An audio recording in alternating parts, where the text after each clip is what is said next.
Sur un piton, Rodez, dans l'Aveyron, la préfecture de plus de 25 000 habitants, une agglomération de plus de 57 000 habitants.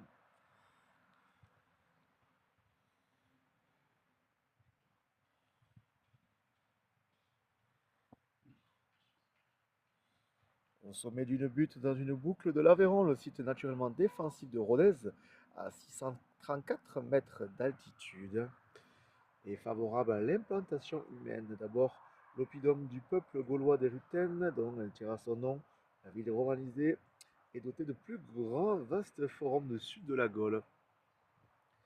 La christianisation entraîne des transformations importantes, définissant deux pôles religieux, l'un autour de la cathédrale, le second extramuros, sur le lieu de sépulture du premier évêque du Rouergue. L'église Saint-Amand. Au Moyen-Âge, la ville est divisée en deux, le comte et seigneur du bourg et l'évêque seigneur de la cité. Le clergé joue un rôle considérable dans la cité et les édifices religieux y sont nombreux, tandis que le bourg est le centre économique de la ville et concentre les foires importantes. Devant les dangers entraînés par la guerre de Cent Ans, comtes et évêques protègent leur ville derrière une même enceinte. La trame urbaine et beaucoup de noms de rues ou de places sont issus de cette époque médiévale. Le début du XVIe siècle marque l'apogée économique et culturelle du Rouergue.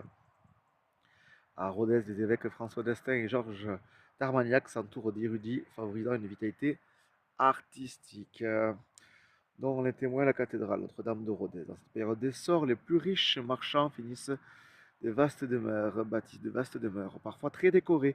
À la Renaissance, les constructions traditionnelles en gris rose voient l'emploi du calcaire pour se parer de décors finement ciselés.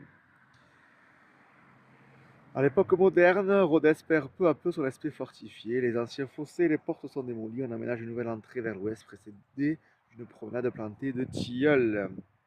Après la Révolution, Rodez devient la préfecture du nouveau département de l'Aveyron et va affirmer son rôle de chef-lieu tout au long du XXe siècle avec la construction de bâtiments publics et l'aménagement de nouveaux quartiers pour accueillir la population croissante régulière.